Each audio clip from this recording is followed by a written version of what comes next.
Boa noite, Dom. Meu nome é Diego. Por um bom tempo, talvez uns 10 anos desde que vim parar nessas bandas, achei que a vida que eu tinha, mesmo sendo dura feito pedra, era o mais perto da felicidade que um homem como eu podia chegar. A gente não tinha luxo, longe disso. Morávamos numa casinha simples de tijolo à vista que o tempo já tinha manchado e telha antiga, dessas que estalam no calor forte. Ficava num pedaço de terra que foi do meu sogro, afastado de tudo, umas boas léguas de chão batido até a vila mais próxima. Para um lado, a plantação de milho e feijão que mal dava pra gente. Pro outro, aquela mata fechada, escura até de dia, que desce o morro e morre perto do córrego de água fria, onde a gente pegava água e lavava roupa. Lembro dos primeiros anos ali, eu e a Manuela recém-casados, cheios de plano. A gente rindo à toa enquanto rebocava uma parede, ela plantando umas flores coloridas perto da janela da cozinha que teimavam em não vingar naquele solo ingrato. Era ali que eu me sentia em casa, seguro. Foi nesse chão que comecei minha família com ela. Tivemos 3 filhos, a nossa riqueza. O Léo, o mais velho, já um rapazinho esperto com seus 8 para 9 anos, meus olhos e ouvidos. A Sofia, um botão de flor com 5, quase 6 anos, agarrada nas saias da mãe.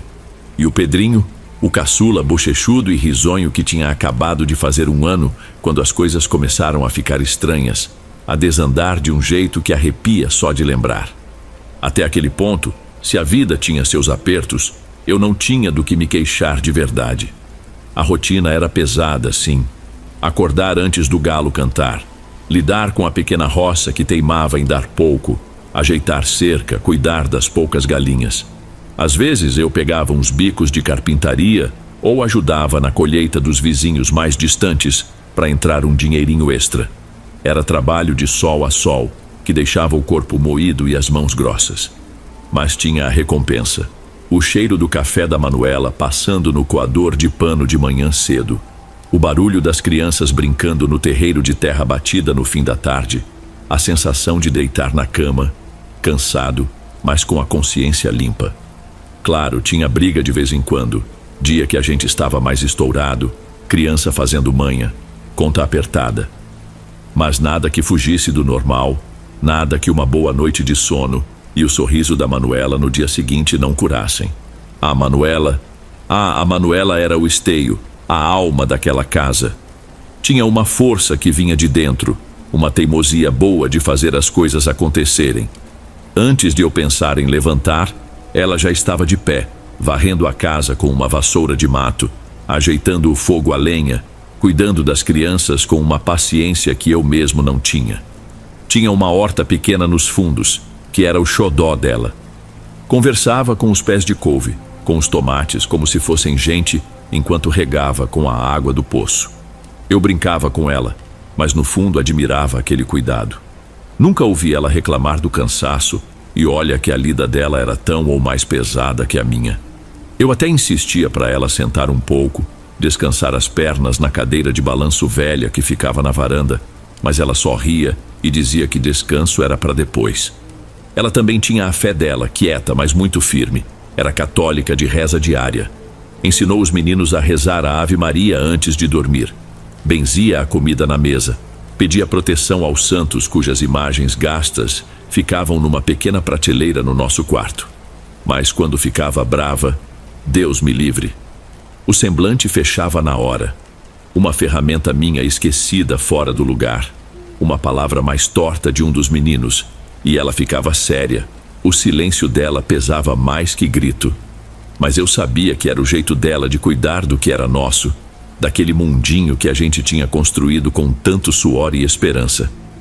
Naqueles tempos antes da sombra chegar, eu me sentia um homem de sorte. Uma família bonita e saudável, nosso canto para chamar de nosso, o Faísca, nosso vira-lata amarelo, magro e esperto, sempre alerta a qualquer barulho diferente. O ar puro da manhã entrando pela janela. Sentia que tinha dado certo na vida, do meu jeito simples. Nunca, nem no pior dos meus pesadelos, imaginei que algo tão escuro, tão silencioso e pegajoso, pudesse chegar para apodrecer tudo por dentro, como uma fruta que parece boa por fora, mas está podre no caroço. Eu vi com meus próprios olhos o nosso pequeno mundo desabar devagar, feito castelo de areia na beira do rio. Vi a mulher que eu amava, meu porto seguro, se transformar em outra coisa, algo que eu não reconhecia mais, algo que me dava um medo frio na alma. A primeira coisa estranha, olhando agora, foi tão boba, tão sem importância aparente, que quase passou batido. A Manuela começou a guardar coisas. Não coisas de valor, não. Coisas do mato, do chão. Começou com umas pedrinhas lisas do córrego, daquelas que a água deixa redondinhas. Achei bonitinho no começo. Ela colocou num vidro vazio em cima da janela. Depois, foram folhas secas de formato diferente. Umas maiores, outras retorcidas. Apareceram uns gravetos estranhos com nós que pareciam olhos. E uns besouros secos, cascas de cigarra, até uma pena de urubu que encontrei uma vez. No começo achei que era só mania, coisa dela. Talvez o isolamento mexendo com a cabeça. Mas ela começou a arrumar essas coleções em cantos escondidos da casa, em cima do armário da cozinha, onde eu mal alcançava. Dentro de uma gaveta de roupas velhas, embaixo da nossa cama, num cantinho escuro. A coisa ficou mais esquisita quando encontrei um dia, limpando o quartinho de ferramentas, um montinho de terra úmida, preta, e umas penas de galinha arrumadas em círculo dentro de uma panela velha de ferro que nem usávamos mais. Parecia um ninho, ou pior, alguma oferenda bizarra. "O que é isso, Manuela?" Perguntei, mostrando a panela, tentando não parecer assustado ou acusador. Ela estava na cozinha, mexendo uma panela no fogão a lenha. Virou a cabeça devagar e levou 1 segundo, talvez 2, para o olhar dela focar em mim. Parecia que estava longe, em outro lugar. "Nada, Diego, são só coisas que achei. Bonitas, não acha? Deixa aí onde estava." A voz dela saiu meio arrastada, sem a firmeza de sempre, quase desinteressada. O jeito dela me deu um calafrio. Coloquei a panela de volta no lugar, quieto. Deixei para lá. Tinha a roça para capinar, a cerca que uma vaca teimosa tinha arrebentado de novo. Homem tem dessas, engole o que não entende para não ter que lidar, para não balançar o barco já frágil da rotina. Mas não parou por aí. As manias dela ficaram mais estranhas. Algumas semanas depois, comecei a notar outras coisas. Às vezes, no meio da tarde, com o sol a pino cozinhando a terra lá fora, eu a encontrava parada dentro de casa, no meio da sala ou no corredor, olhando para um ponto fixo na parede, onde não havia nada. A boca ficava entreaberta, os olhos vidrados, como se estivesse ouvindo uma conversa ou vendo uma cena que só existia na cabeça dela. Durava poucos segundos, talvez 1 minuto. Depois ela piscava forte, 1, 2 vezes, sacudia a cabeça como quem espanta a mosca e voltava ao que estava fazendo, meio ofegante, às vezes passando a mão na testa, como se estivesse confusa ou assustada com o próprio lapso. Se eu perguntasse o que foi, ela negava, dizia que era cansaço, que estava só pensando na vida. Também começou a cantarolar, e isso me arrepiava mais do que as coisas guardadas. Não eram mais as musiquinhas de ninar que ela sempre cantou pro Pedro, nem as modas de viola que a gente ouvia no radinho de pilha velho. Era uma melodia estranha, sem letra, um som baixo, monótono, repetitivo. Uma nota subia, 2 desciam, e ficava nisso, num lamento esquisito, meio triste, meio vazio de sentimento. Cantarolava baixinho enquanto cozinhava, enquanto estendia roupa no varal, enquanto remendava as calças do Léo. Não parecia perceber que estava fazendo isso. Quando eu perguntava que música era aquela, de onde ela tinha tirado aquilo, ela parava na hora, ficava vermelha como se eu tivesse pego ela fazendo algo errado, e dizia que era bobagem da minha cabeça, que eu estava implicando. Mas eu ouvia. E o Léo e a Sofia também. Uma noite acordei de madrugada com a bexiga apertada. Levantei devagar para não acordar ninguém. A casa estava num breu danado, só a luz fraca da lua minguante entrando pela fresta da janela da cozinha.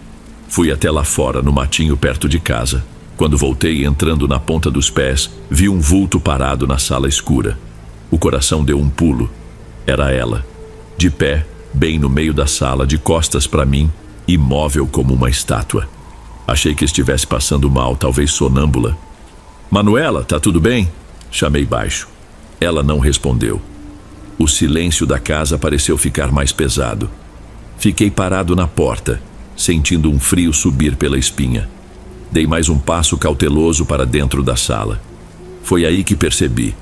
Ela estava balançando o corpo devagar, quase imperceptivelmente, para frente e para trás, e aquele cantarolar baixo, aquela melodia sem alma, estava lá de novo, fininho, no escuro. Fiquei gelado dos pés à cabeça.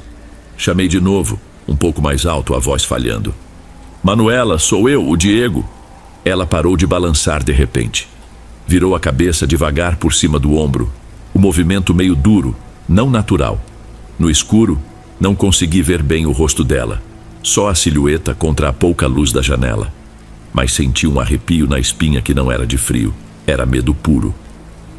Só, pensando alto, ela murmurou, a voz diferente, mais grave.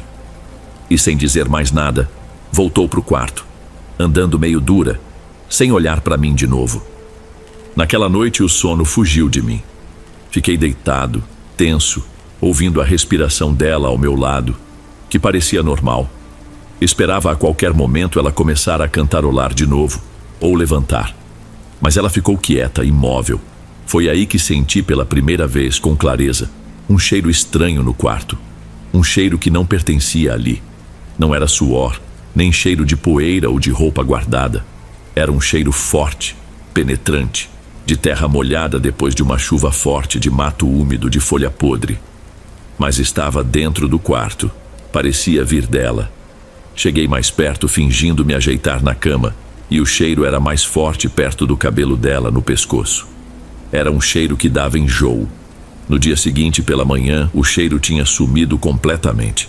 Mas ele voltaria, traiçoeiro, aparecendo e sumindo sem aviso nos dias seguintes, me deixando com o estômago embrulhado e a certeza de que algo estava muito errado.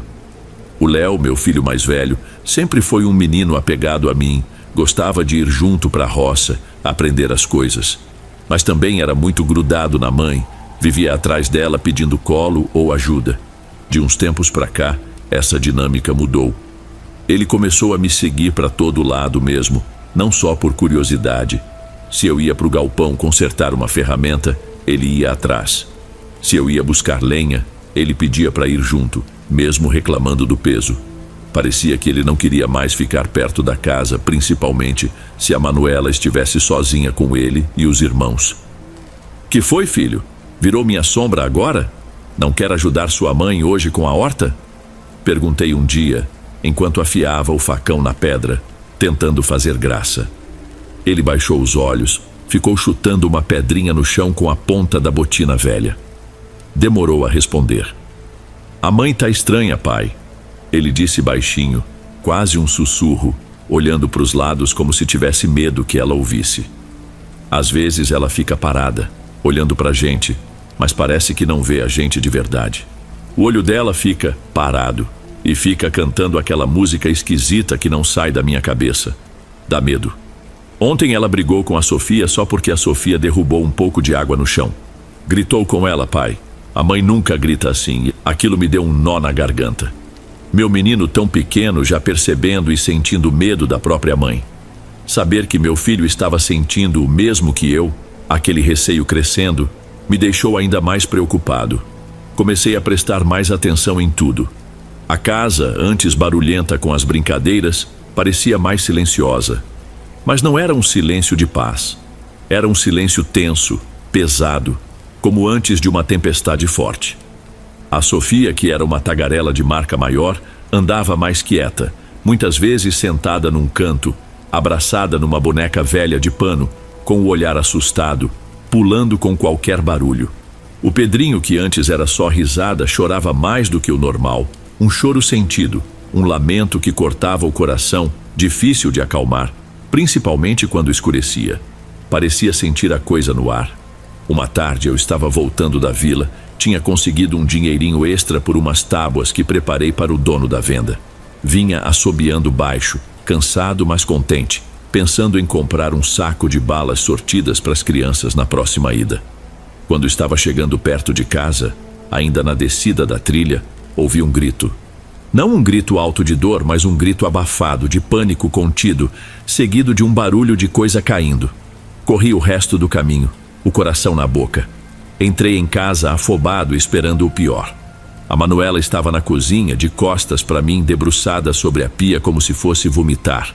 As crianças estavam encolhidas num canto, perto do fogão a lenha apagado, de olhos arregalados. Léo estava com a mão na boca. Sofia chorava baixinho, agarrada na perna do irmão. "O que aconteceu? Quem gritou? Vocês estão bem?" Perguntei, a voz saindo mais alta e áspera do que eu queria, o medo me deixando brusco. Manuela se virou devagar. Estava terrivelmente pálida, os cabelos desalinhados, grudados na testa úmida de suor frio. Tinha um arranhão vermelho e recente no braço, como se tivesse se arranhado com força, com as próprias unhas. "Não foi nada, Diego, calma, eu só me assustei com uma lagartixa grande que entrou pela janela. Deixei cair uma panela no chão. Foi só o susto. Mas a panela estava no lugar, no fogão. E o olhar dela não era de um simples susto com um bicho inofensivo.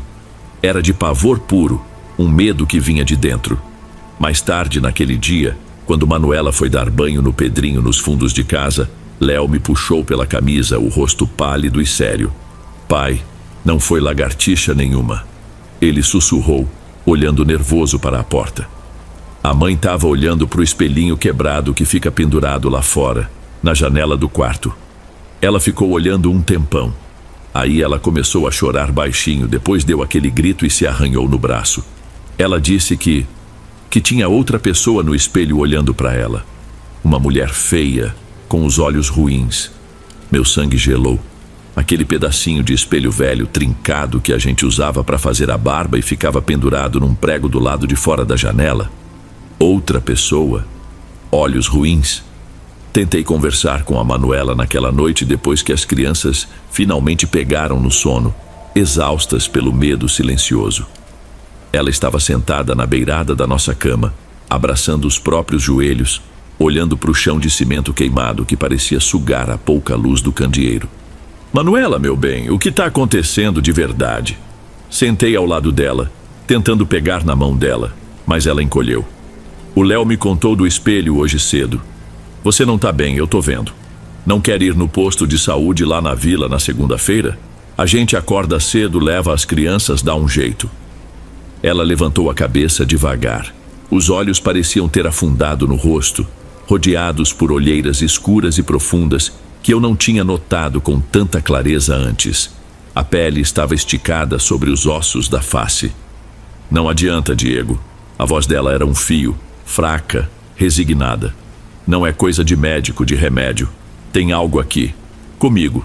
Ou talvez não seja comigo, talvez seja aqui." Ela fez um gesto vago, abrangendo o quarto, a casa. Sinto dentro da minha cabeça, às vezes, uma pressão, um zumbido, ou...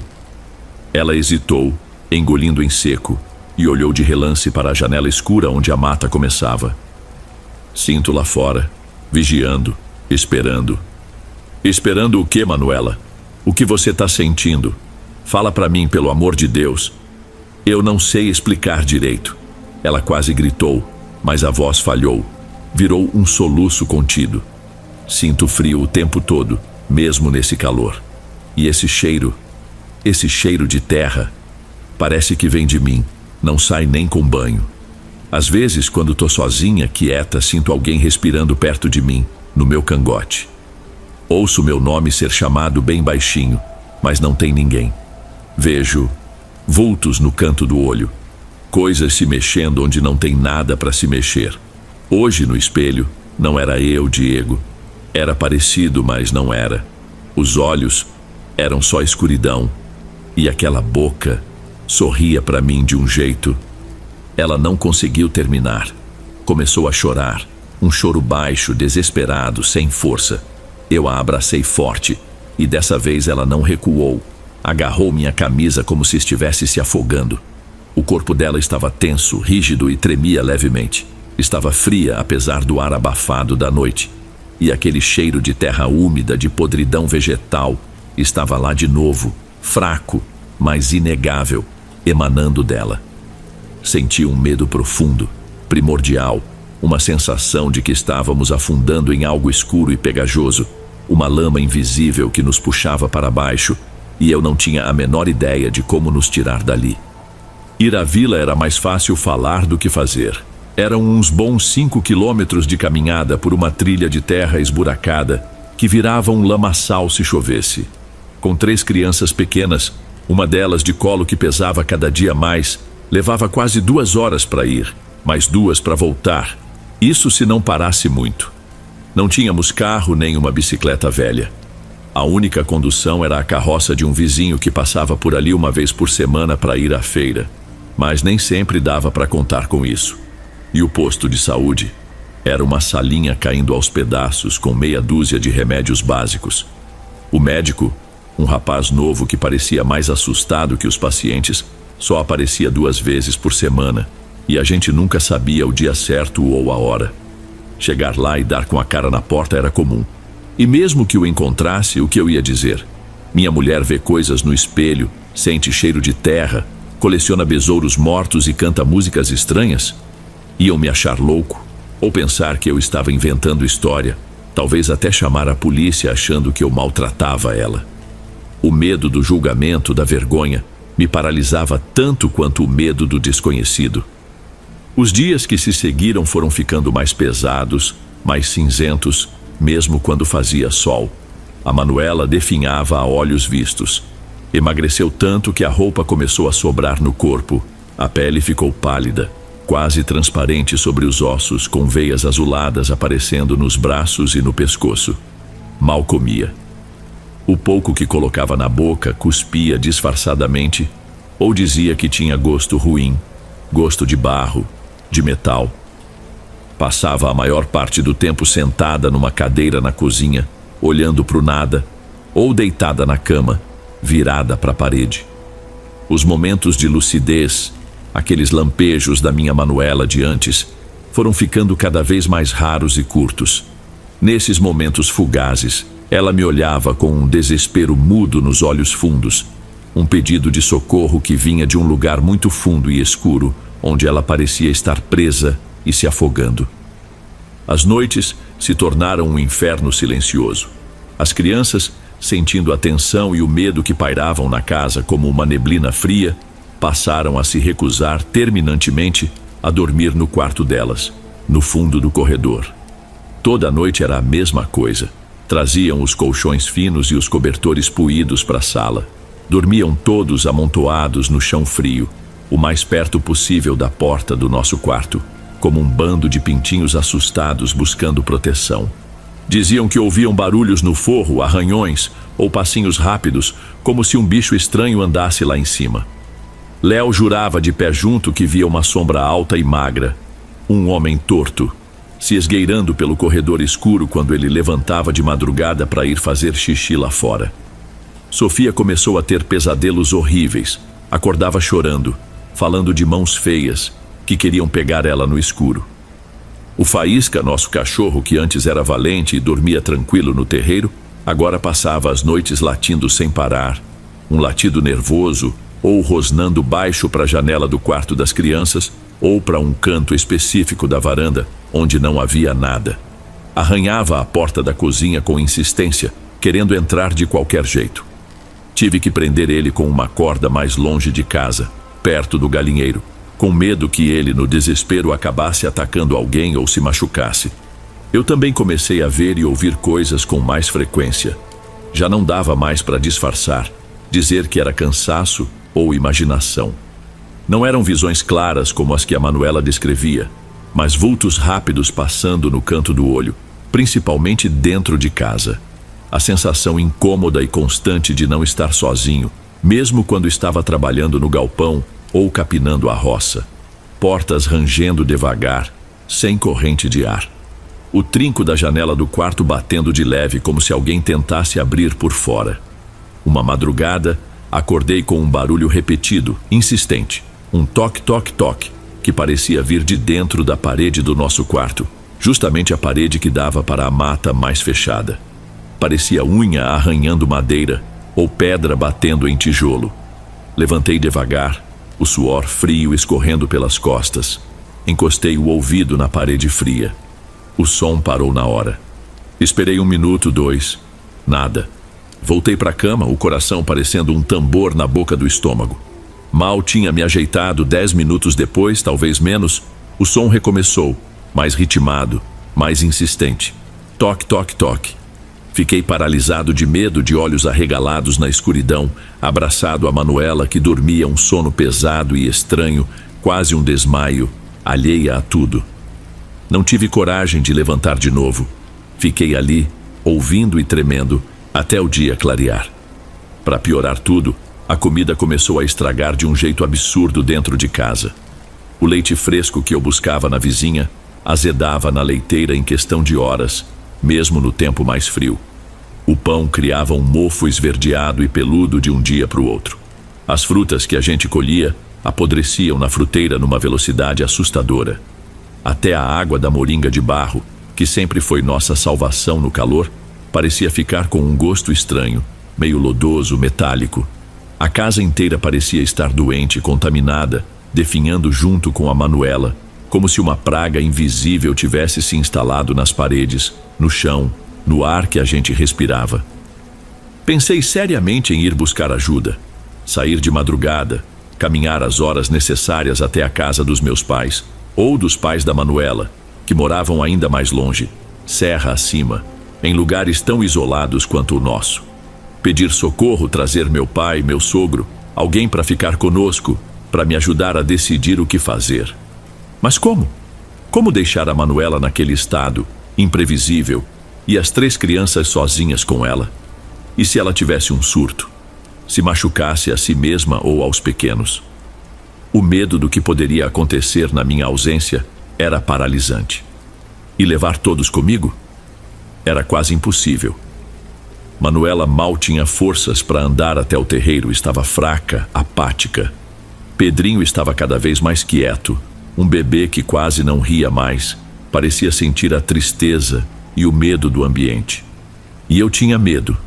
Medo de sair na trilha escura no meio da noite, medo do que poderia encontrar lá fora, medo do que já estava dentro da nossa casa e parecia nos cercar. Conversar sobre ir embora, mesmo que para buscar ajuda, era impensável. Na única vez que mencionei a possibilidade de irmos passar uns dias na casa dos pais dela, Manuela teve uma crise terrível. Começou a gritar que não sairia dali, que eles não deixavam, que algo ruim aconteceria na estrada. Agarrou-se à perna da mesa e se recusou a sair da cozinha. Eu me senti numa armadilha sem saída. Uma noite, talvez a pior de todas, a gota d'água que transbordou o copo já cheio de medo e desespero. Estávamos todos dormindo na sala, como vinha sendo a rotina.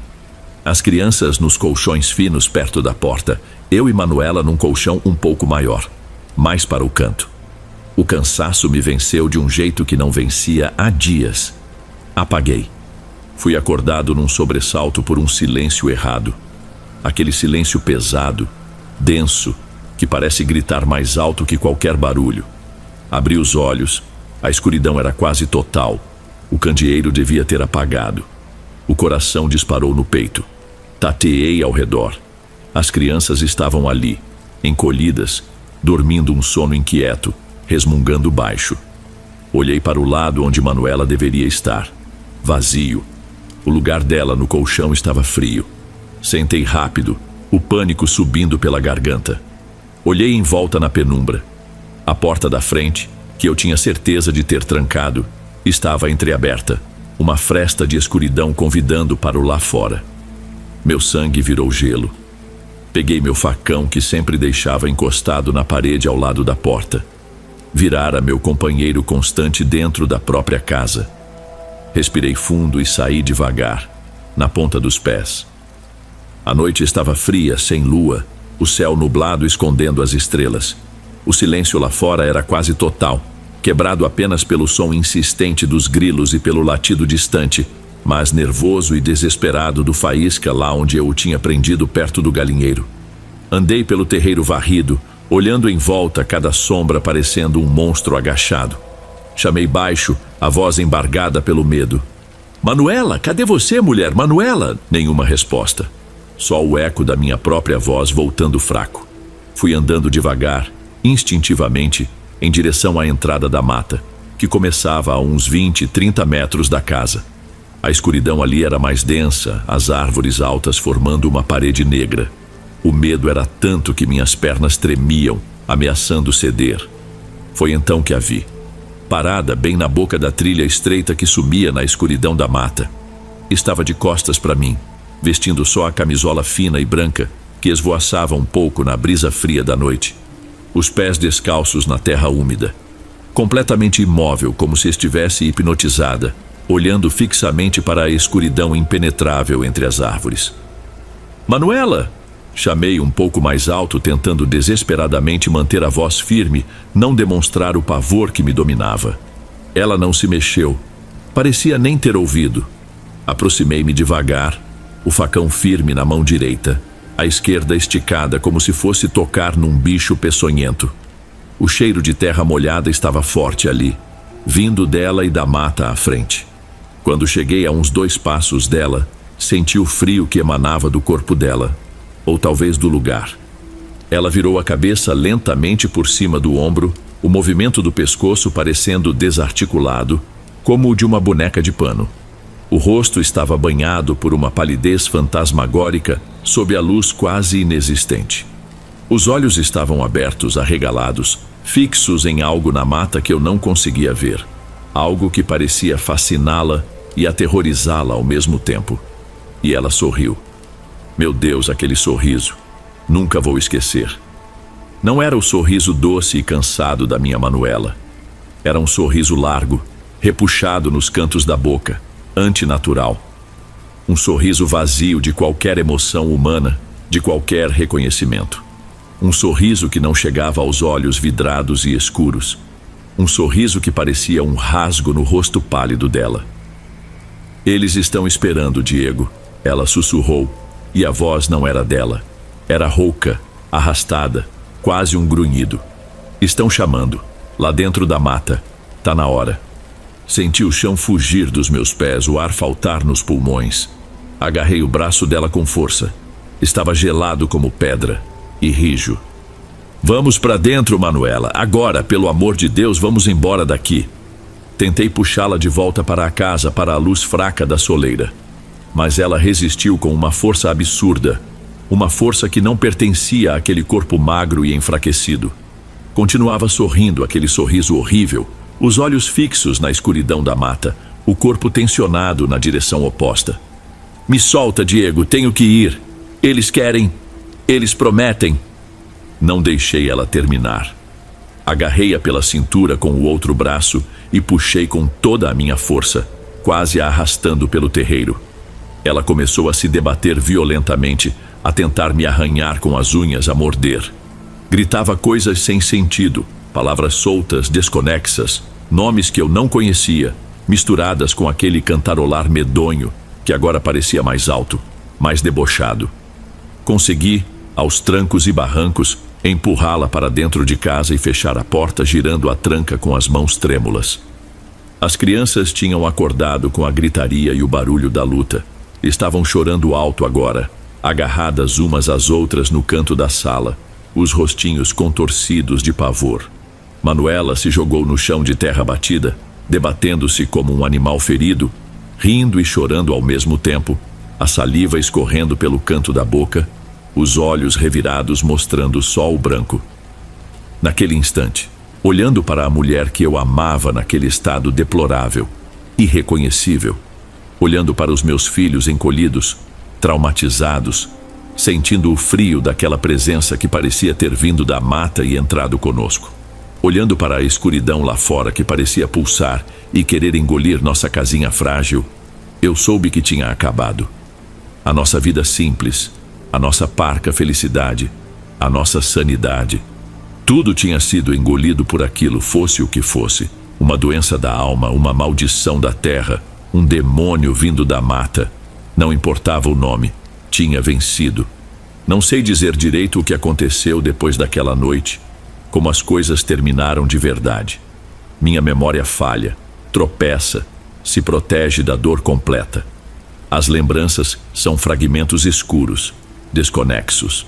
Só lembro do frio constante, do cheiro persistente de terra molhada impregnado em tudo, e daquele sorriso vazio no rosto pálido da minha Manuela, me assombrando no escuro, mesmo quando eu fecho os olhos. Um sorriso que dizia que ela não estava mais ali e que talvez nunca mais voltasse.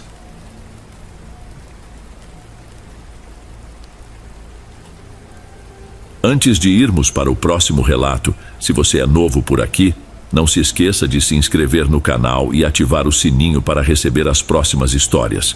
Sua presença é importante e seu apoio é essencial. Bem, vamos continuar.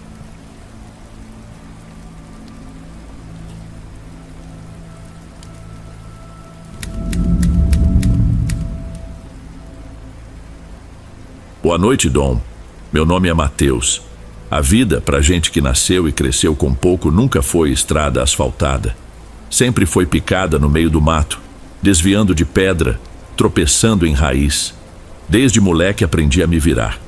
Fui ajudante de pedreiro, carregador de saco de cimento. Fiz bico de pintura, o que aparecesse para botar um trocado no bolso e comida na mesa. O importante era não deixar a peteca cair, manter a cabeça erguida mesmo quando o corpo pedia arrego. Foi nessa toada que vim parar na cidade grande, anos atrás, cheio de sonho e com a roupa do corpo. E foi aqui, nesse emaranhado de gente e concreto, que meus caminhos cruzaram com os de Tânia. Nós moramos na Vila da Maré. Engraçado chamar de vila, né? É mais um amontoado de casa, beco e viela espremido entre a rodovia e o manguezal. Um lugar que o mapa da cidade quase esquece, onde o carteiro só vem se tiver muita boa vontade e a polícia só aparece para fazer batida. Cheguei aqui sem conhecer ninguém. Arrumei um canto num barraco de madeira que chovia mais dentro do que fora. Foi batalhando, um tijolo aqui, um saco de cimento ali, que consegui levantar nossa casinha. 2 cômodos de blocos sem reboco, mas era nosso chão, nosso teto.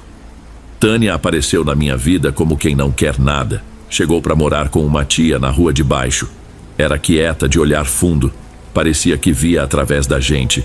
Tinha um jeito diferente de sentir o mundo. Não era vidente dessas de bola de cristal, nada disso. Era uma coisa mais interna. Uma sensibilidade à flor da pele. Às vezes, do nada, ela sentia um arrepio na nuca e dizia: tem coisa ruim perto. Ou então acordava pálida, depois de um sonho esquisito, e comentava: sonhei com água suja, Mateus. Não pisa em lugar que não conhece hoje. No começo eu achava estranho, coisa de mulher impressionável. Mas o tempo foi me mostrando que tinha algo ali. Vez ou outra, o aviso dela se confirmava. Um vizinho que se acidentava, uma chuva forte que alagava a rua de baixo, bem onde ela tinha dito para ter cuidado. Aprendi a escutar, a respeitar aquela intuição dela, mesmo sem entender a lógica. Nossa casa era pequena, apertada, mas Tânia tinha o dom de transformar qualquer canto em lar. Na janela, um vaso de manjericão viçoso espantava mosquito, e, segundo ela, olho gordo. Na entrada, 2 espadas de São Jorge fincadas numa lata de tinta velha guardavam a porta. Para cortar a inveja, ela explicava, com um meio sorriso. Eu gostava de observar ela cuidando das plantas no fim de tarde, agachada com cuidado, conversando baixinho com as folhas como se fossem gente. Era nesses momentos, na simplicidade daquele gesto, que eu encontrava um pouco de paz na dureza do dia a dia.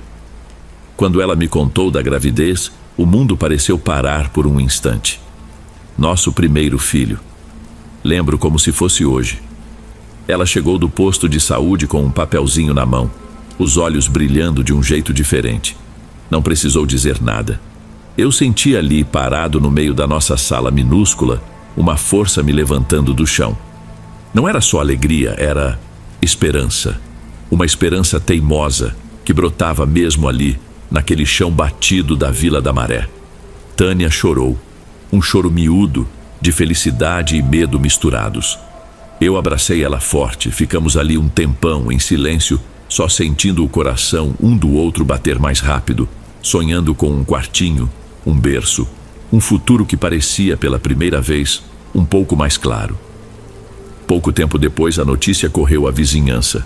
Júlia, que morava com o companheiro, o Beto, 2 vielas para cima, também estava grávida. Ela era mais nova, cheia de vida, mas já carregava no olhar o cansaço de quem luta muito por pouco. As duas, Tânia e Júlia, ficaram ainda mais amigas. Era comum ver as duas sentadas no batente da nossa porta no fim de tarde, trocando confidências de grávidas, falando de enjoos, desejos, do medo do parto, dos nomes que pensavam para os bebês. Júlia sonhava alto. Via naquele filho a chance de virar a página, de conseguir um lugar melhor para viver, longe do aperto, do esgoto a céu aberto, da falta de tudo. Imagina, Tânia, ela dizia, os olhos brilhando. Meu filho não vai crescer aqui. Eu vou dar um jeito. A gente merece mais. Tânia ouvia com atenção, dava conselhos, compartilhava suas próprias ansiedades, mas sempre com aquele jeito cauteloso dela. Calma, Ju, um passo de cada vez. O importante é ter saúde. O resto a gente corre atrás. Ver as duas ali com as barrigas crescendo juntas me enchia de uma ternura estranha. Era um sinal de vida, de continuidade, no meio de tanta dificuldade. O som do pagode do bar da esquina parecia menos irritante. A poeira que subia da rua de terra batida incomodava menos. Por um tempo, pareceu que as coisas estavam se ajeitando num ritmo bom. Foi aí que a história começou a mudar. Um boato surgiu, primeiro baixo, depois ganhando força. Um pessoal de fora estava na área, um tal de Projeto Nascer Bem. Diziam que era uma organização séria, uma ONG com apoio de gente importante, talvez até do governo, ninguém sabia direito. O objetivo? Ajudar as grávidas da região, especialmente as que não tinham condições. Falavam em acompanhamento médico completo, com exames que o posto de saúde não oferecia, cestas básicas recheadas, palestras com enfermeiras e psicólogos, e o principal, um abrigo seguro e confortável para as mães passarem as últimas semanas antes do parto, perto de um hospital de referência. De início, a maioria de nós ficou com um pé atrás. Aqui na vila, a gente aprende cedo que esmola demais o santo desconfia. Promessa é o que mais tem, principalmente quando tem eleição por perto.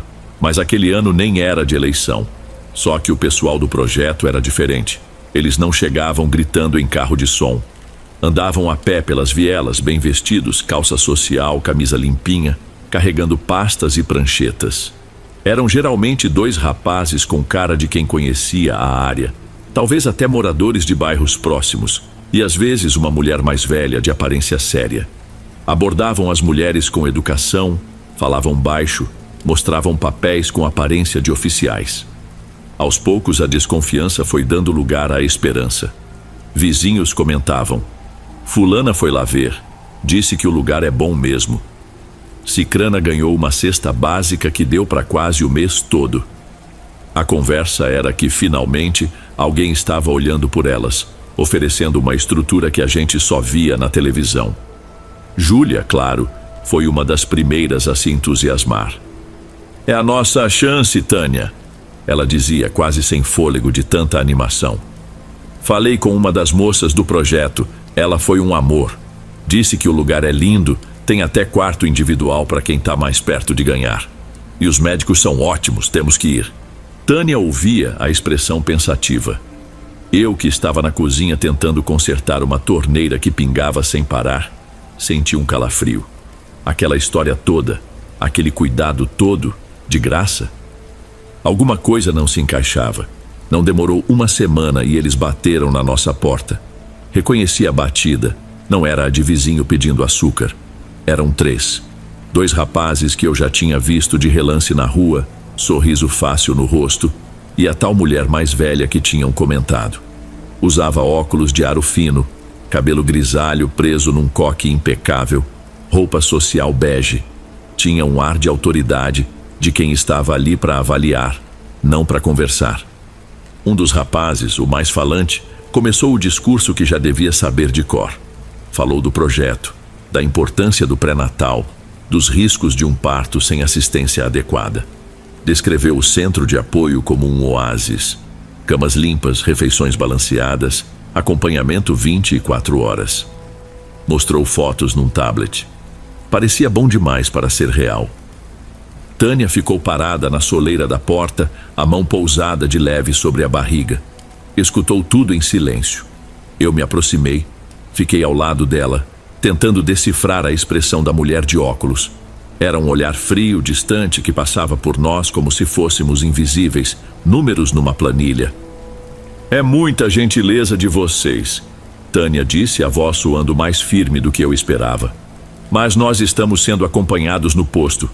Agradeço a oferta, mas por enquanto não precisamos. Se a gente mudar de ideia, procuramos vocês." O rapaz ainda tentou insistir. Falou que as vagas eram limitadas, que era uma oportunidade única. Mas a mulher de óculos fez um sinal quase imperceptível com a cabeça. E eles se calaram. "Como quiserem", a mulher disse, a voz fina e sem emoção. Deu um sorriso protocolar que não moveu um músculo do rosto. "O importante é o bem-estar da mãe e do bebê. Tenham um bom dia." Viraram as costas e seguiram pela viela, as pastas debaixo do braço, como se estivessem saindo de uma reunião de negócios. Assim que eles se afastaram o suficiente, Tânia soltou o ar de uma vez, como se estivesse prendendo a respiração. Apoiou-se no batente da porta, o rosto mais pálido que o normal. "Que gente estranha, Mateus. Você sentiu?" Um frio na espinha só de olhar para aquela mulher. A energia dela é pesada. Tem alguma coisa muito errada com essa história. Eu concordei. A sensação era ruim, pegajosa. "Também não gostei, meu bem. Parecem vendedores de coisa ruim. Mas fica tranquila, a gente não vai se meter com eles. Vamos seguir no nosso cantinho, com o que a gente tem." No dia seguinte, nem bem o sol tinha esquentado o chão de terra, Júlia apareceu na nossa porta, os olhos brilhando mais que estrela em noite sem nuvem. Eles foram lá em casa ontem à noite. Conversaram com o Beto também. "Que gente maravilhosa, Tânia." Explicaram tudo, mostraram os papéis. "É tudo certo, eu vou." O Beto concordou. "É a chance da nossa vida." Tânia sentou com ela na soleira, a preocupação estampada no rosto. "Ju, por favor, pensa com calma. Não sei. Meu coração está apertado com essa história.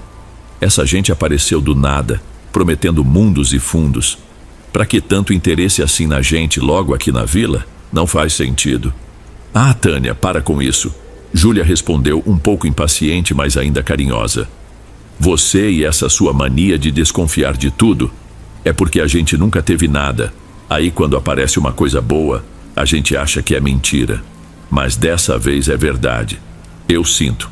É a chance do meu filho nascer direito, ter um futuro. Você não vem mesmo? Imagina, nós duas juntas lá." "Não, Ju, desculpa, mas eu não consigo. Meu instinto grita que não é bom. Fica por aqui, a gente se ajuda, como sempre fez. O posto não é grande coisa, mas a enfermeira conhece a gente." Júlia suspirou, o brilho nos olhos diminuindo um pouco. "Eu queria que você viesse, mas entendo seu medo. Só que eu não posso deixar essa chance passar. Se eu não for, vou me arrepender pro resto da vida."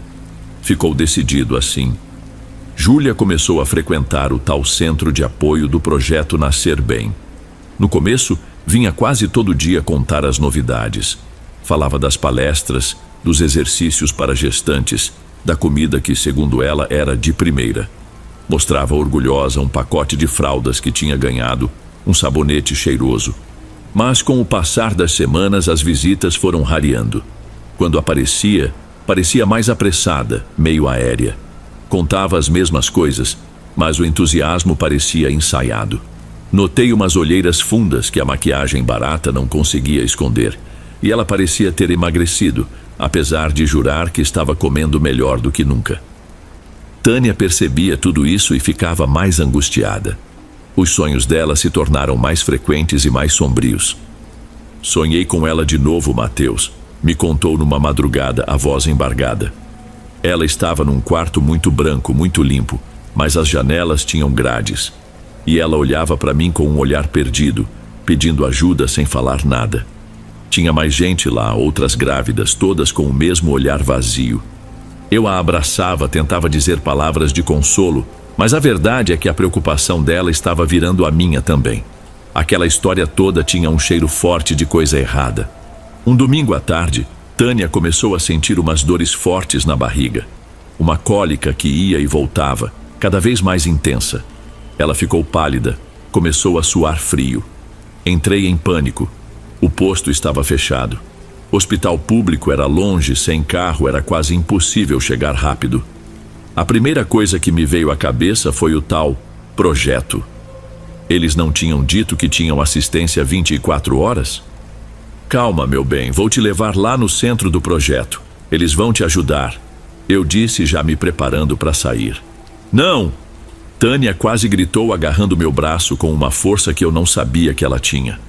Lá não, Mateus. Pelo amor de Deus, lá não. Prefiro morrer aqui. O pânico nos olhos dela era tão real, tão profundo, que me gelou a espinha. Desisti na hora. Lembrei da dona Rita, uma senhora antiga na vila, que era meio parteira, meio benzedeira. Corri até a casa dela. Dona Rita veio calma como sempre. Fez um chá de ervas para Tânia, colocou a mão na barriga dela, rezou baixinho. Aos poucos, a dor foi passando. Era só um alarme falso, um susto. Mas aquele medo nos olhos de Tânia quando falei do projeto ficou gravado em mim. Ela sentia, ela sabia. Poucos dias depois desse susto, Júlia apareceu na nossa porta no começo da noite. Estava com uma mochila pequena nas costas. Os olhos estavam inchados, vermelhos. Vim me despedir. Ela disse, a voz embargada. Vão me transferir hoje de madrugada. Para aquele lugar melhor que eu te falei, Tânia. Perto do hospital grande. Disseram que já está na hora, para eu me acostumar antes do bebê nascer. Tânia a abraçou apertado. Ju, tem certeza disso? Ainda dá tempo de desistir. Fica aqui com a gente. Júlia balançou a cabeça, fungando. Não posso mais, Tânia. Já assinei os papéis, já está tudo certo. E se eu ficar, vou ter que devolver a ajuda que recebi. Não tenho como. E se for bom mesmo, tenho que ir ver. Tânia entendeu. Não adiantava mais insistir. Tirou do bolso uma medalhinha de Nossa Senhora Aparecida que tinha sido da mãe dela.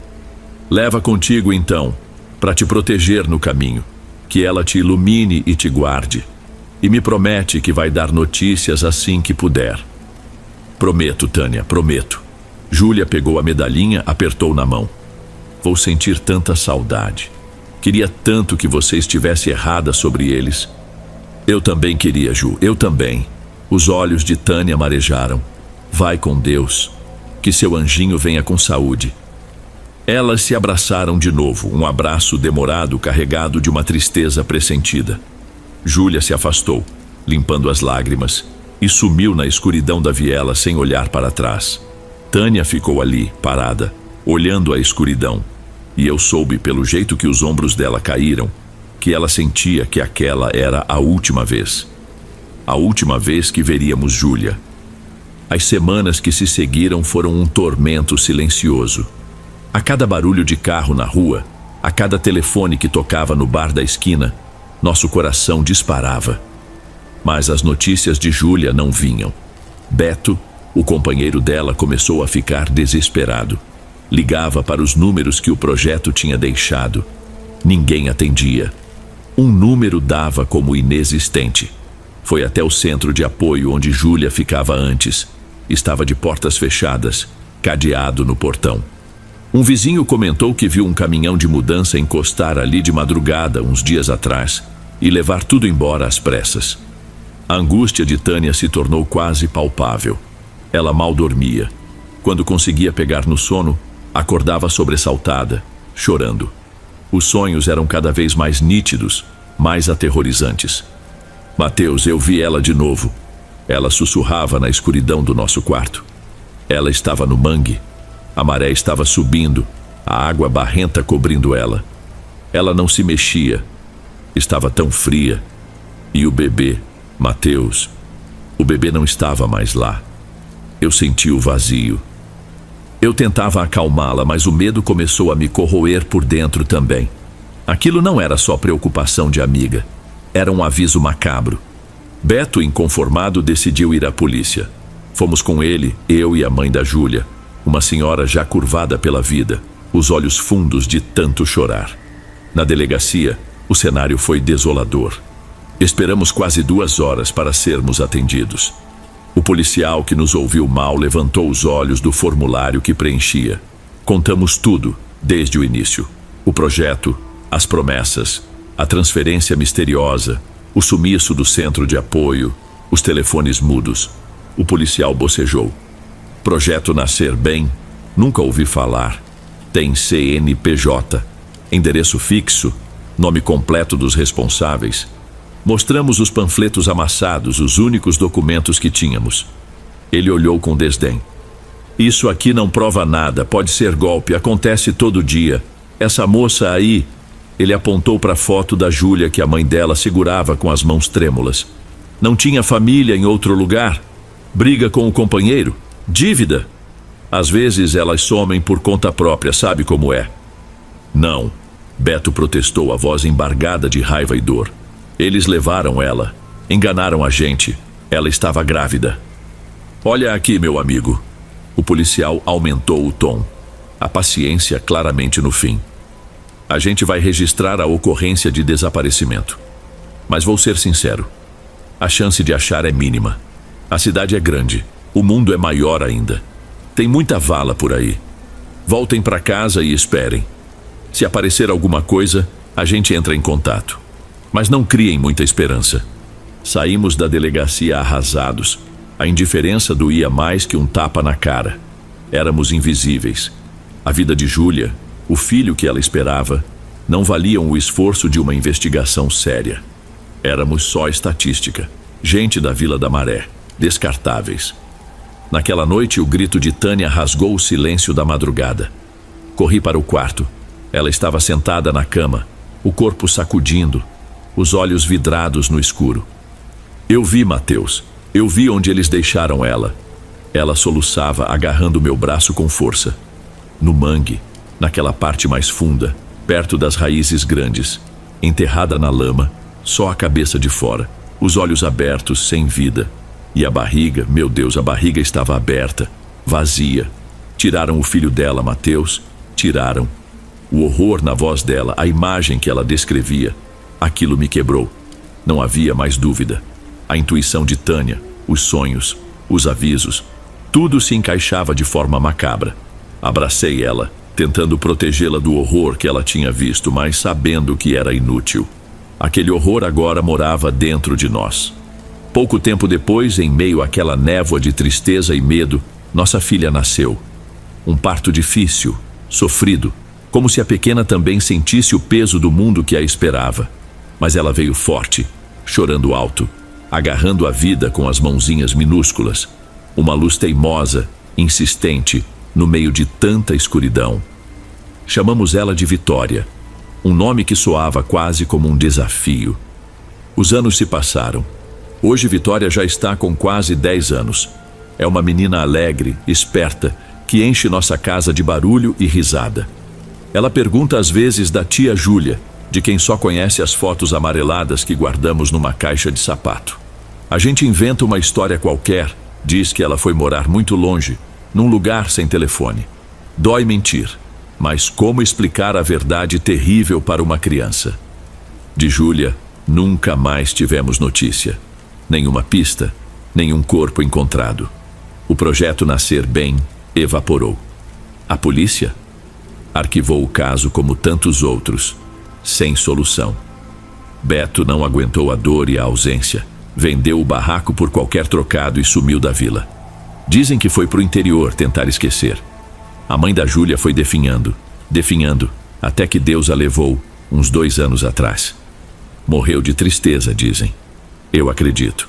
Tânia continua sendo minha companheira, minha força, mas uma parte dela se apagou naquele dia. O olhar perdeu um pouco do brilho, a risada ficou mais rara. A sensibilidade dela continua lá, talvez até mais aguçada, mas agora é uma companheira sombria. Em noites de maré alta, quando o cheiro forte do mangue invade a casa, eu a encontro muitas vezes parada na janela, olhando na direção daquela parte mais funda, onde as raízes das árvores se emaranham na lama escura. Não falamos sobre isso, não precisamos. O silêncio entre nós guarda a memória da Júlia e do horror que a levou. Às vezes, tarde da noite, Quando a casa está quieta e só se ouve a respiração da Vitória dormindo, eu me pego pensando: quem era aquela gente? Por que faziam aquilo? Roubar bebês de mães pobres e invisíveis? Para vender? Para rituais macabros que a gente ouve falar por aí? Eram só eles? Ou tinha gente mais poderosa por trás? Gente que facilitava, que encobria? A polícia? O posto de saúde? Alguém devia saber? Alguém devia ter visto algo? Será que o descaso era só incompetência ou era cumplicidade? Essas perguntas não me deixam dormir. Elas se misturam com a lembrança do olhar vazio de Júlia na última vez que a vi, com o grito de horror de Tânia naquela madrugada, com o cheiro do mangue que parece trazer consigo o segredo podre do que aconteceu. É um medo que não passa, um luto que não acaba. É o horror de saber que a maldade existe, que ela anda por aí, bem vestida, com sorriso fácil e promessas bonitas, pronta para devorar a esperança dos mais frágeis. E o pior, sabendo que, para gente como nós, a justiça quase nunca chega. Se estiver gostando dos relatos, não se esqueça de já deixar o seu like, ele é muito importante. Bem, vamos continuar.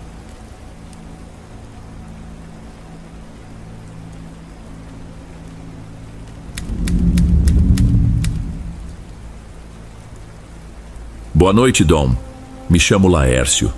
Hoje, olhando para trás, parece que foi em outra vida, mas a lembrança daquele cheiro, daquele peso no ar, ainda me causa um arrepio na nuca.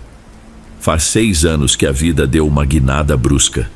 A metalúrgica pequena onde eu trabalhava, no interior, fechou as portas sem aviso prévio. De repente, eu estava na rua, com as contas chegando e o aluguel da nossa casinha, onde eu morava com a Vanessa, minha esposa, se tornando uma montanha impossível de escalar. A gente se virou por uns 2 meses, queimando as poucas economias, mas logo a água bateu no pescoço. A única tábua de salvação, e que tábua frágil, foi a oferta da tia Morgana, irmã da minha falecida mãe. Ela morava na capital, ou melhor, na borda dela, num bairro que parecia esquecido pelo tempo e pelo poder público. Tinha um puxadinho nos fundos do terreno dela que estava desocupado. Não é grande coisa, mas quebra um galho até vocês se ajeitarem. Ela disse pelo telefone, a voz soando cansada como sempre. A verdade é que eu mal conhecia a tia Morgana. Depois que minha mãe se foi, o contato ficou raro, quase nulo. Mas a necessidade fala mais alto que o orgulho ou a estranheza. Aceitamos. A viagem foi longa, desconfortável. O ônibus pinga-pinga parando em cada cidadezinha no caminho. Chegamos no fim de uma tarde de fevereiro. Um bafo quente e úmido subindo do asfalto remendado. A rua era um corredor estreito de casas coladas umas nas outras, muros pichados, fios elétricos emaranhados nos postes. Um cenário bem diferente dos campos verdes e do silêncio a que eu estava acostumado. A casa da tia Morgana era uma das mais antigas da rua, a pintura descascada revelando o reboco antigo por baixo. Tinha um portãozinho de ferro enferrujado que rangeu como um lamento quando o empurramos. Ela nos esperava na porta da cozinha, um pano de prato no ombro, o rosto marcado por rugas fundas e uma expressão de quem desistiu de sorrir há muito tempo. Desde que o marido, tio Carlos, faleceu num acidente na construção civil, uns 10 anos antes, ela parecia ter envelhecido 20. O acidente foi daqueles que deixam uma sombra. Ninguém na família gostava de tocar no assunto. Só se sabia que tinha sido feio e que a empresa nunca deu o suporte devido. "Entrem, meninos. A viagem foi boa?" perguntou sem muito entusiasmo. Dentro da casa principal, o ar era parado, com aquele cheiro persistente de mofo misturado com gordura velha e desinfetante de pinho. Móveis escuros, antigos, cobertos por paninhos de crochê amarelados. Um corredor escuro levava aos quartos e ao banheiro. No fundo, uma porta dava para a área de serviço e logo depois para o tal puxadinho. Eram 2 cômodos pequenos, com paredes que um dia foram brancas, agora manchadas de umidade, principalmente no canto onde o telhado de amianto parecia ter uma goteira antiga. O chão era de cimento queimado, gasto com alguns buracos. Uma única lâmpada pendurada no fio iluminava precariamente o ambiente. A cozinha era um cubículo com uma pia lascada e um espaço minúsculo para o fogão. O banheiro era igualmente apertado, o azulejo barato soltando em algumas partes. A janela do quarto dava para um beco úmido entre a casa dela e o muro do vizinho, onde a luz do sol era um visitante raro. É simples, mas está limpo. Qualquer coisa é só me chamar lá na frente, tia Morgana disse, apontando com o queixo para a casa principal. Mal trocamos olhares. Ali também morava o Lucas, meu primo, filho único dela. 15 anos, magro, pálido, sempre com os cabelos compridos caindo sobre o rosto e fones de ouvido enterrados nas orelhas. Ele passou por nós no corredor como um fantasma, resmungou algo que pareceu um oi e se trancou no quarto. Não o vimos mais naquele dia. A primeira noite foi terrível. O calor era sufocante. Mesmo com a janela aberta, só entrava um cheiro de esgoto que vinha de algum lugar da rua. O barulho era incessante. Motos com escapamento aberto, vizinhos discutindo, cachorros latindo em coro, um funk alto vindo de algum lugar próximo. E por baixo de tudo isso, os sons da casa da tia. Passos arrastados no corredor, a descarga disparando sozinha, um ranger constante que parecia vir das paredes. Vanessa se encolheu ao meu lado na cama improvisada. Que lugar é esse, Laércio? Ela sussurrou a voz embargada. Calma, amor, é só por um tempo. Logo a gente arruma emprego e sai daqui. Eu disse, tentando soar confiante, mas sentindo um nó na garganta. A verdade é que eu me sentia um fracasso, arrastando minha esposa para aquele buraco. Os dias seguintes foram uma luta. Eu saía cedo para procurar qualquer bico, ajudante de pedreiro, carregar saco de cimento, capinar terreno. Voltava no fim do dia moído, sujo, muitas vezes sem ter ganhado o suficiente para a comida do dia seguinte. Vanessa, depois de muita procura, conseguiu umas horas numa padaria ali perto. Acordava de madrugada, voltava no meio da tarde com cheiro de pão e um cansaço estampado no rosto.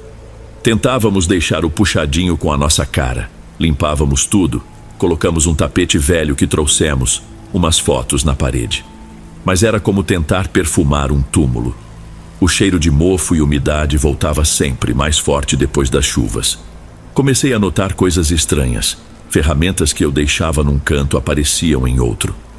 A porta do banheiro, que não fechava direito, às vezes estava escancarada pela manhã, outras vezes emperrada. Coisas pequenas que eu atribuía ao cansaço, à minha própria distração. Mas uma sensação de estar sendo observado, principalmente quando estava sozinho ali, começou a se instalar. Um arrepio gelado que subia pela espinha sem motivo aparente. A convivência com tia Morgana e Lucas era mínima e desconfortável. Ela saía antes do sol nascer para as faxinas, voltava exausta, mal falava. Preparava a comida dela e do filho, comia em silêncio assistindo a alguma novela antiga na TV pequena da cozinha e logo se recolhia. Lucas era ainda mais invisível. Só saía do quarto para ir à escola ou pegar comida, sempre de fone, os olhos grudados na tela do celular, ignorando nossa presença. Às vezes ouvíamos discussões abafadas entre ele e a mãe, a voz dela subindo de tom, a dele respondendo com grunhidos. Depois, o silêncio pesado voltava, mais denso que antes. Foi nesse cenário, uns 4 meses depois da nossa chegada, que Vanessa descobriu a gravidez. No meio de tanta dificuldade, foi uma luz inesperada. A gente se abraçou, chorou, sonhou com um futuro melhor. Mas a alegria logo deu espaço à preocupação. Aquele puxadinho abafado, úmido, barulhento, não era lugar para um bebê. E o clima na casa principal, eu sentia que não era saudável. Tinha uma tristeza ali, uma amargura tão profunda que parecia ter criado raízes nas paredes. A gravidez da Vanessa foi complicada desde o início. Além dos enjoos matinais que não passavam nunca, ela sentia uma fraqueza extrema, uma apatia que não combinava com ela. Dormia demais, mas acordava sempre cansada, pálida. Começou a ter pesadelos recorrentes. Acordava sobressaltada, ofegante, falando de uma sombra escura que ficava parada no canto do quarto, observando. ou então de uma sensação horrível de estar sendo sufocada, um peso esmagando seu peito. É o estresse, filha. Gravidez mexe com a gente. Toma um chá de camomila que passa. Tia Morgana disse uma vez, quando Vanessa comentou dos pesadelos, sem nem tirar os olhos da TV. O médico da unidade básica de saúde também minimizava. É ansiedade, mãezinha. Normal nessa fase. Tenta relaxar. Mas eu via minha esposa se apagando. Os olhos perderam o brilho. Ela emagreceu quando deveria estar ganhando peso. Eu me sentia impotente.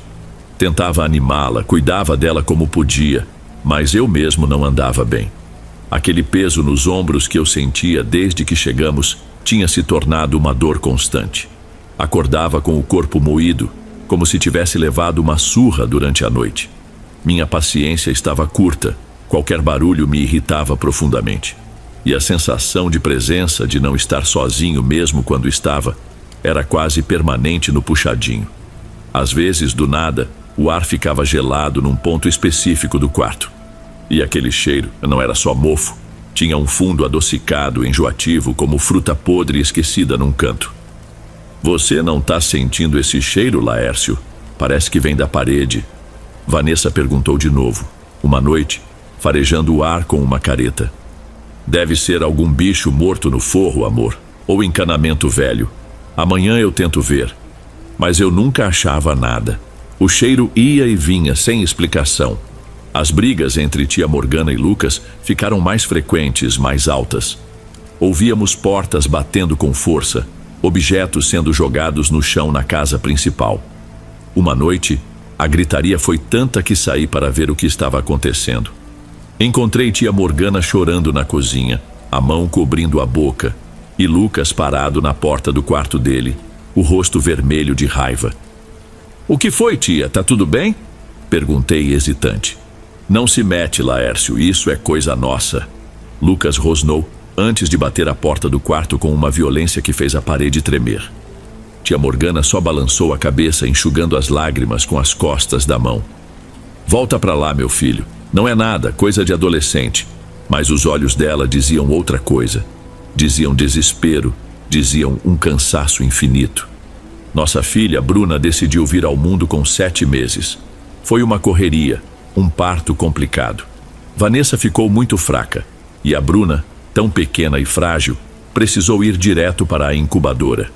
Foram os 15 dias mais longos da minha vida, revezando entre o hospital e os bicos para não perder o pouco que ganhava. Quando finalmente tivemos alta, trazer aquele pacotinho minúsculo para o puxadinho pareceu a coisa mais errada do mundo. A Bruna chorava sem parar. E não era um choro normal de bebê. Era um choro agudo, sofrido, que cortava o coração. Parecia que ela sentia dor ou medo. Tentávamos de tudo. Dar de mamar, trocar fralda, cantar, ninar. Nada adiantava por muito tempo. O curioso é que ela só se acalmava um pouco quando a gente saía para a rua, mesmo com o barulho ensurdecedor. Lá fora, no meu colo, ela às vezes conseguia dormir uns minutos. Mas era só colocar o pé dentro do portão que o choro recomeçava desesperado. Dentro do puxadinho, ela ficava ainda mais agitada.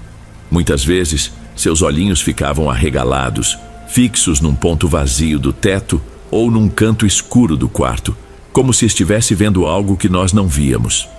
Às vezes, ela dava uns pulos no berço improvisado, como se tivesse levado um susto repentino, mesmo no silêncio.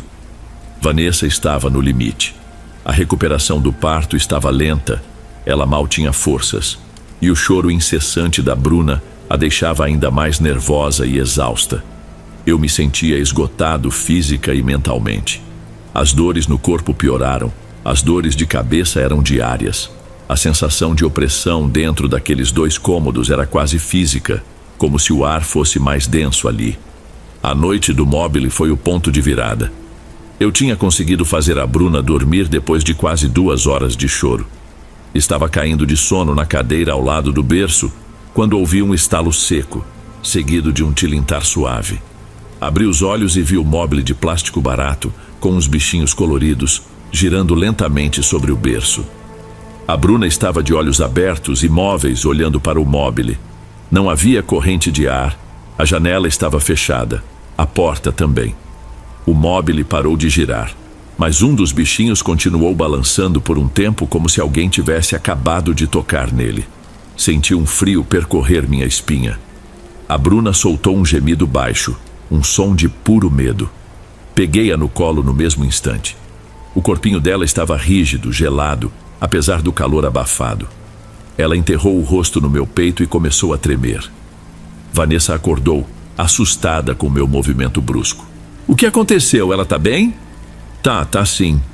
Acho que ela teve um pesadelo. Menti de novo, embalando nossa filha, sentindo meu próprio coração bater descompassado. Mas eu sabia, com uma certeza gelada, que não tinha sido um pesadelo. Alguma coisa tinha tocado naquele móvel. Alguma coisa estava ali conosco naquele quarto. A partir daí, a situação degringolou. A gente vivia num estado de alerta constante, exaustos, assustados.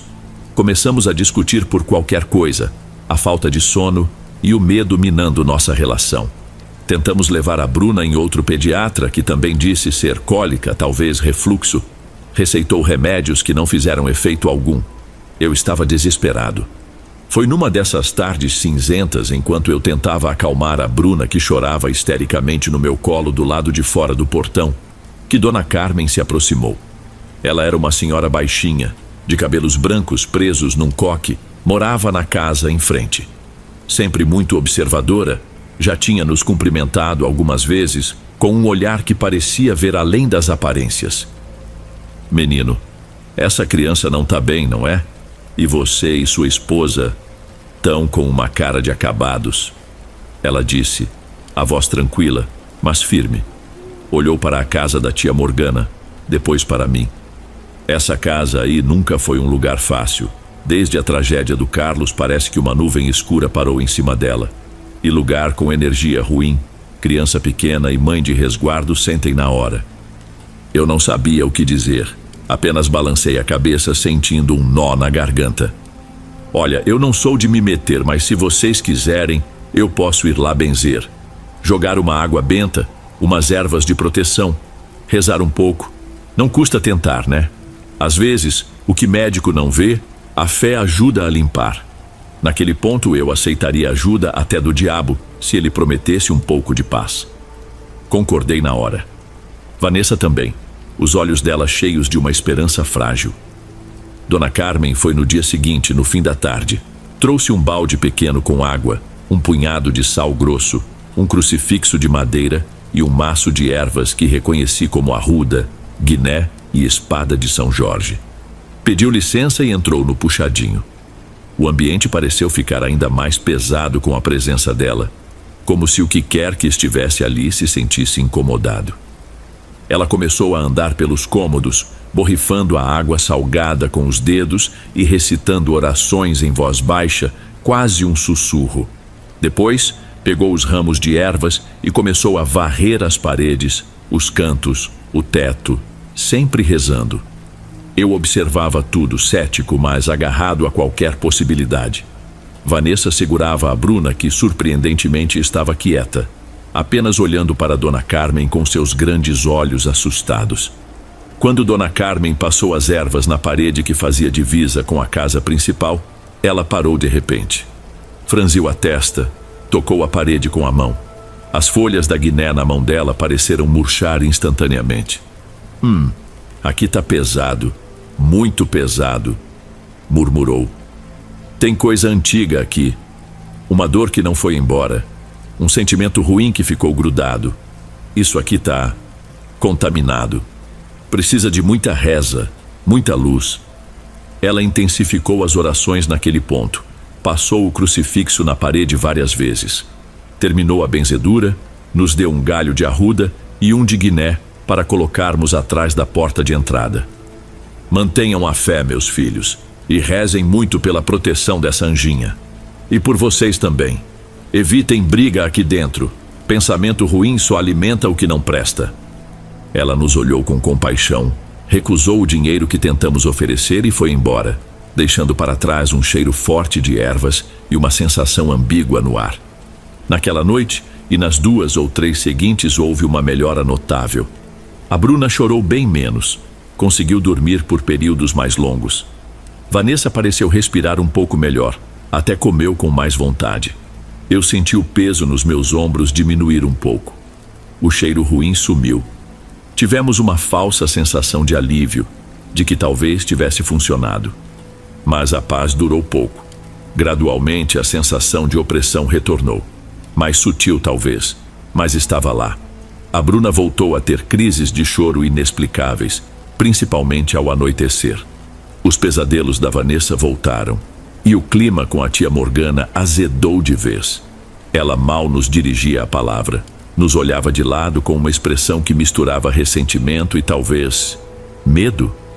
Ouvimos ela discutindo com o Lucas sobre a velha intrometida que tinha vindo fazer macumba na casa dela.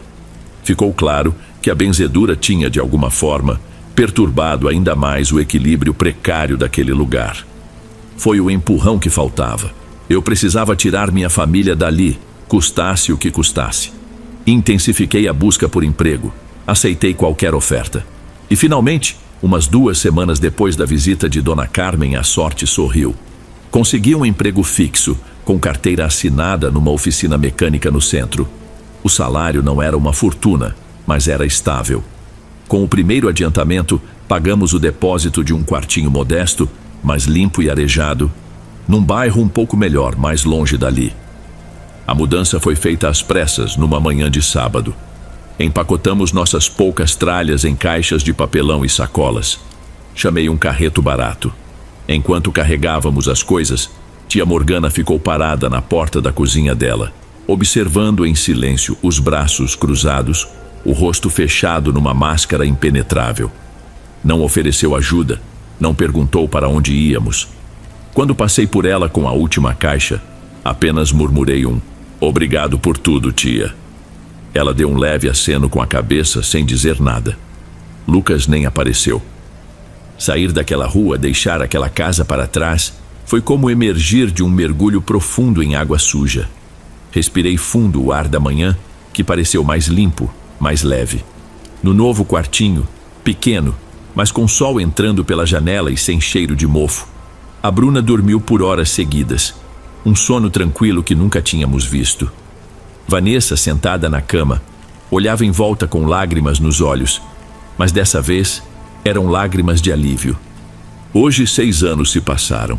Temos nossa própria casa, financiada a duras penas, mas nossa. Temos mais um filho, o Pedro, um menino sapeca e saudável. A Bruna é uma menina inteligente, falante, mas às vezes ainda tem um olhar distante, pensativo, como se lembrasse de algo que não sabe explicar. Nunca mais teve aqueles choros desesperados. Nunca mais pareceu ver coisas que não estavam lá. Vanessa floresceu, recuperou a alegria de viver. Eu sigo trabalhando na oficina, lutando o dia a dia, mas durmo bem à noite. O peso nos ombros sumiu completamente no dia em que saímos da casa da tia Morgana. Nunca mais voltamos lá. Falamos com a tia por telefone no Natal, no aniversário dela. A voz é sempre a mesma, distante, cansada. Soube por outros parentes que o Lucas se envolveu com gente errada, deu trabalho para a polícia, mas que agora anda mais calmo, trancado em casa jogando videogame o dia todo. Tia Morgana continua na mesma rotina, faxinando a casa dos outros, envelhecendo sozinha naquela casa que parece sugar a vida de quem mora lá. Até hoje não sei dizer o que exatamente acontecia naquele puxadinho, naquela casa. Se era só o peso da tristeza, do luto mal resolvido da minha tia, a energia ruim de anos de sofrimento e ressentimento acumulados. Se era o espírito do meu tio Carlos, ou algo pior que se aproveitou daquela fraqueza. Dona Carmen talvez soubesse mais, mas nunca mais a vi. Talvez fosse uma mistura de tudo isso, potencializada pela nossa própria vulnerabilidade, pelo nosso medo, pela nossa miséria. Não tenho respostas. Só sei que era real e que fugir foi a única coisa que nos salvou. Tenho a sensação sombria de que, para quem ficou, o peso daqueles cômodos continua lá, esmagando devagar.